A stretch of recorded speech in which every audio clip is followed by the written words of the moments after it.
Bayangkan kamu menghabiskan jutaan dolar untuk membuat game edukatif tentang keselamatan berkendara, tapi hasil akhirnya justru jadi salah satu game terburuk yang pernah dibuat. Pada tahun 2006, sebuah studio Iran bernama Semirayan Pardas atau SRP merilis game berjudul Driving in Tehran untuk Windows. Game ini dibuat berdasarkan kampanye keselamatan lalu lintas oleh kepolisian Iran dengan tujuan untuk mendidik masyarakat agar lebih tertib di jalan. Menurut Everybody Wiki, proyek ambisius ini kabarnya menelan biaya hingga 2 juta dolar Amerika Serikat dan bahkan mendapat dukungan dari perusahaan otomotif besar seperti IKCO atau Iran Khodro Company. Namun hasil akhirnya jauh dari harapan. Game ini memiliki kontrol yang buruk, bug muncul di mana-mana dan pergerakan mobil terasa tidak masuk akal. Bukannya menjadi simulator edukatif yang membanggakan, Driving in Tehran justru dikenal sebagai anti video game, istilah yang dipakai oleh reviewer karena kualitasnya yang sangat kacau.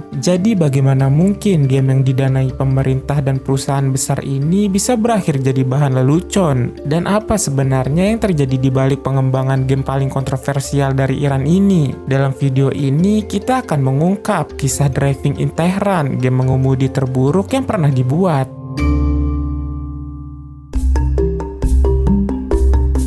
Sekitar tahun 2002, salah satu tokoh penting kepolisian Iran bernama Sahrang Esmaili muncul dengan ide yang cukup unik. Ia ingin membuat game edukasi tentang keselamatan berkendara. Gagasan tersebut kemudian diteruskan kepada perusahaan lokal bernama Semirayan Pardas atau SRP yang mulai mengembangkan game ini beberapa tahun kemudian. Proyek ini tergolong besar untuk ukuran industri game Iran pada masa itu. Menurut catatan komunitas dan laporan dari TV Tropes, pengembangannya bahkan menelan biaya lebih dari 3 juta US dollar. Jumlah yang sangat besar untuk standar industri game Iran pada tahun 2000-an. Sebagian besar dana berasal dari kepolisian lalu lintas Iran, Kementerian Industri, serta beberapa sponsor lokal besar. Salah satu sponsor utama adalah Iran Khodro Company atau IKCO, sebuah perusahaan produsen mobil terbesar di Iran. Logo mereka terpampang di berbagai bagian game, bahkan banyak kendaraan di dalam game menggunakan model buatan IKCO.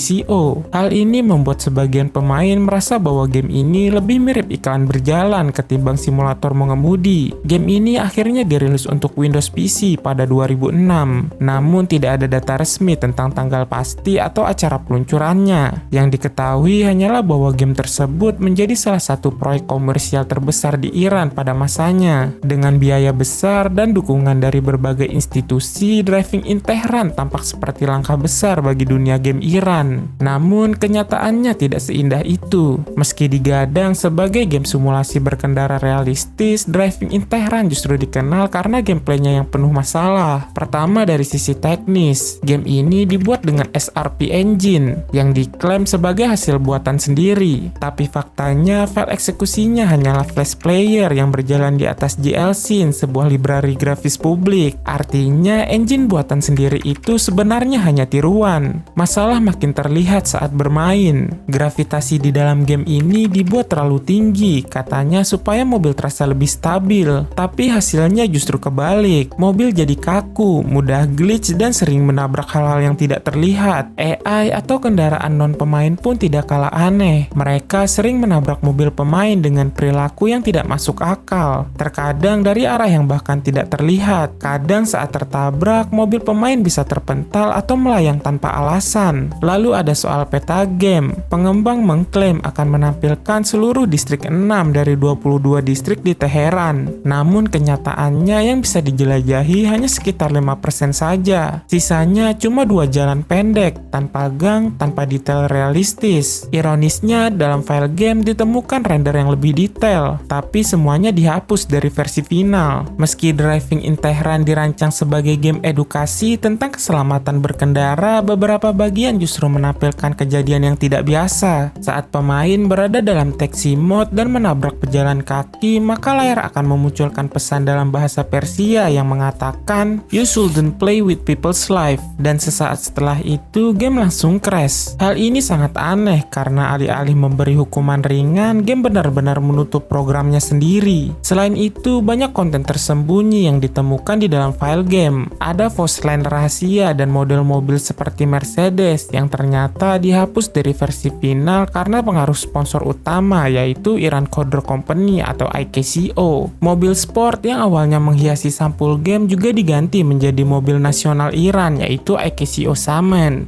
Versi fisik Driving in Tehran bahkan dirilis dengan 2 CD-ROM. CD utama berisi game utama, sedangkan CD kedua dikabarkan berisi mode track racing tambahan. Namun setelah dibuka, CD kedua ternyata kosong. Tidak ada file atau mode apapun di dalamnya. Kejadian ini membuat versi 2 CD tersebut kini dianggap sebagai bagian dari lost media di komunitas game. Setelah perilisannya, Driving in Tehran menjadi objek kritik di berbagai komunitas pemain Iran. Game yang awalnya digadang-gadang sebagai proyek nasional ini justru dianggap gagal memenuhi ekspektasi besar yang dibangun lewat promosi. Banyak yang melihat bahwa game ini menjadi contoh kegagalan proyek besar pemerintah dalam ranah digital. Mulai dari kualitas grafisnya yang buruk, pergerakan kendaraannya tidak realistis, hingga banyaknya bug yang membuat pengalaman bermain terasa tidak menyenangkan. Di tengah kritik tersebut, komunitas lokal juga menyoroti soal transparansi anggaran. Dengan biaya produksi yang disebut TV Tropes mencapai 3 juta US dollar, sebagian pihak di forum menduga ada penggelapan dana dalam proses pembuatan game ini. Namun hingga kini tidak ada bukti resmi atau laporan dari otoritas terkait mengenai tuduhan itu. Sejak awal, Driving in Tehran dibuat dengan misi mulia, mengajarkan keselamatan berkendara dan menumbuhkan kesadaran lalu lintas di Iran. Tujuannya sederhana, yaitu membantu masyarakat memahami pentingnya disiplin di jalan lewat cara yang menyenangkan, yaitu melalui video game. Namun harapan itu tidak berjalan sesuai rencana. Banyak pemain justru menganggap pengalaman bermainnya membingungkan dan membuat frustrasi. Mulai dari grafik yang buruk, kontrol yang kaku, serta bug di mana-mana membuat pesan edukatifnya sulit tersampaikan. Pada akhirnya, Driving in Tehran bukan sekedar game yang gagal. Ia adalah gambaran tentang sebuah ambisi besar yang tidak pernah benar-benar terwujud. Proyek yang awalnya dimaksudkan untuk mendidik dan meningkatkan kesadaran berlalu lintas justru dikenal luas sebagai salah satu game mengemudi terburuk yang pernah dirilis. Namun di balik kegagalan game ini tersimpan pelajaran penting. Niat baik dan dana besar tidak akan berarti tanpa perencanaan dan eksekusi yang matang. Ini menjadi pengingat bahwa kredibilitas dan ketulusan jauh lebih berharga daripada sekedar citra atau promosi. Lalu bagaimana dengan kamu? Apakah kamu pernah coba main game ini?